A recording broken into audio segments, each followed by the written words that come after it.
When 2 full years had passed, Pharaoh had a dream. He was standing by the Nile, when out of the river where there came up 7 cows, sleek and fat, and they grazed among the reeds.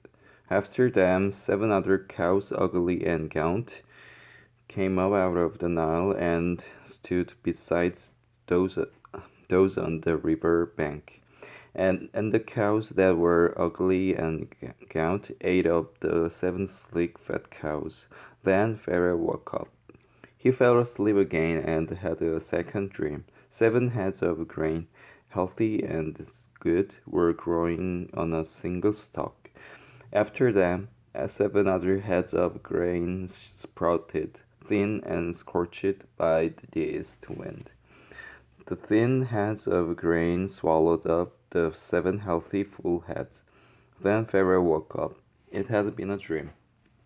In the morning his mind was troubled, so he sent for all the magicians and the wise men of Egypt. Pharaoh told them his dreams, but no one could interpret them for him. Then the chief cupbearer said to Pharaoh, "Today I am reminded of my shortcomings." Pharaoh was once angry with his servants, and he imprisoned me and the chief baker in the house of the captain of the guard. Each of us had a dream the same night, and each dream had a meaning of its own. Now a young Hebrew was there with us, a servant of the cap with us, a servant of the captain of the guard. We told him our dreams, and he interpreted them for us, giving each man the interpretation of his dream. And things turned out exactly as he interpreted them to us. I was restored to my position, and the other man was hanged. So Pharaoh sent for Joseph, and he was quickly brought from the dungeon. When he had shaved and changed his clothes, he came before Pharaoh. Pharaoh said to Joseph, "I had a dream, and no one can interpret it, but I have heard it said of you that when you hear a dream, you can interpret it. I cannot do it." Joseph replied to Pharaoh, "But God will give Pharaoh the answer he desires." Then Pharaoh said to Joseph, "In my dream I was standing on the bank of the Nile, when out of the river there came up 7 cows, fat and sleek, and they grazed among the reeds. After them 7 other cows came up, scrawny and very ugly and lean.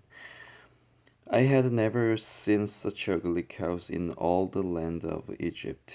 The lean, ugly cows ate up the 7 fat cows that came up first, but even after they ate them, no one could tell that they had done so. They looked just as ugly as before. Then I woke up. In my dreams, I also saw 7 heads of grain, full and good, growing on a single stalk. After them, 7 other heads sprouted, withered and thin and scorched by the east wind. The thin heads of grain swallowed up the 7 good heads. I told this to the magicians, but none could explain it to me.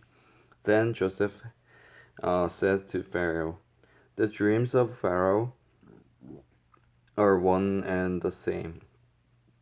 God has revealed to Pharaoh what he is about to do. The 7 good cows are 7 years, and the 7 good heads of grain are 7 years. It is one and the same dream.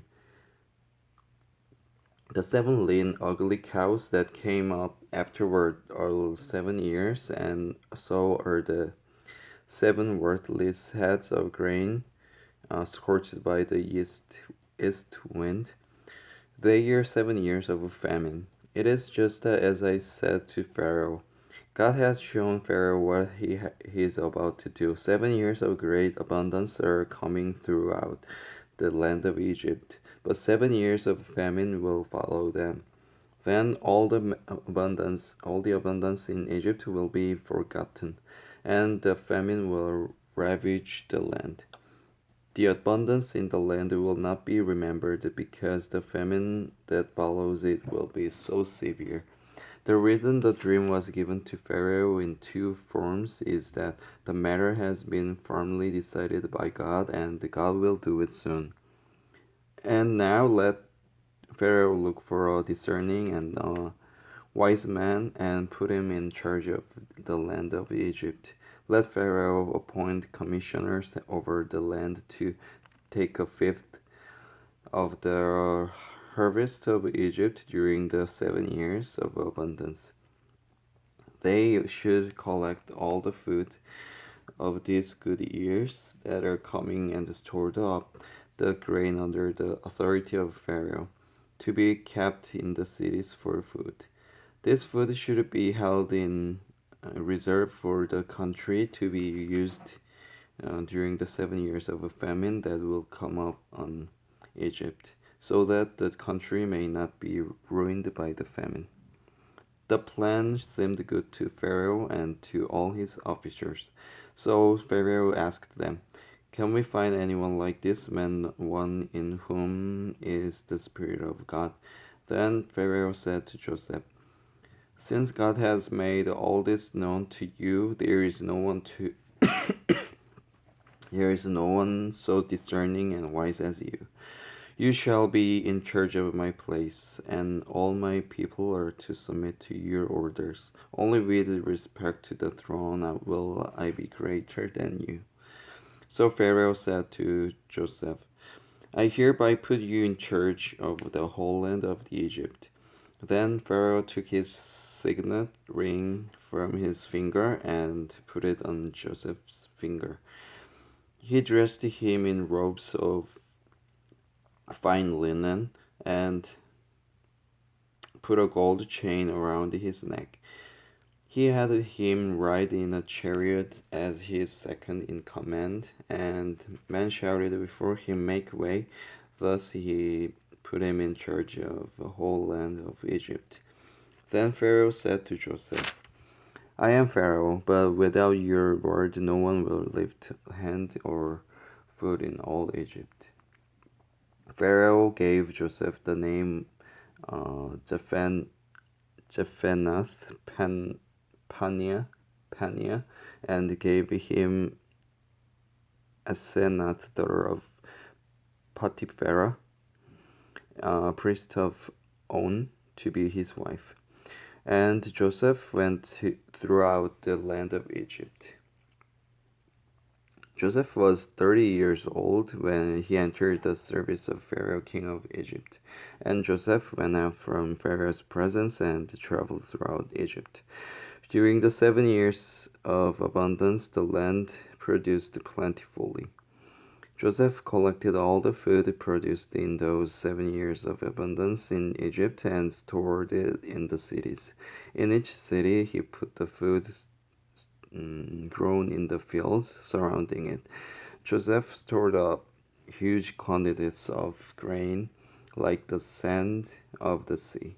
It was so much that he stopped keeping records because it was beyond measure. Before the years of famine came, two sons were born to Joseph by Asenath, daughter of Potiphera, priest of On.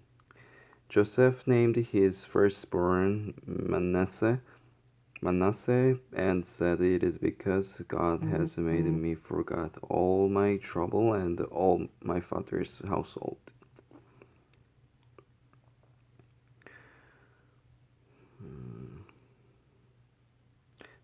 The second son he named Ephraim, and said, "It is because God has made me fruitful in the land of my suffering."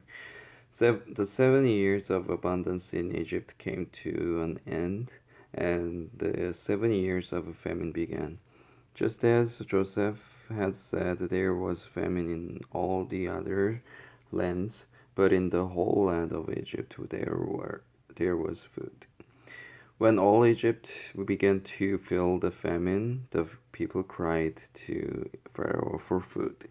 Then Pharaoh told all the Egyptians, "Go to Joseph and do what he tells you." When the famine had spread over the whole country, Joseph opened the storehouses and sold grain to the Egyptians, for the famine was severe throughout Egypt. And all the countries came to Egypt to buy grain from Joseph, because the famine was severe in all the world. Amen.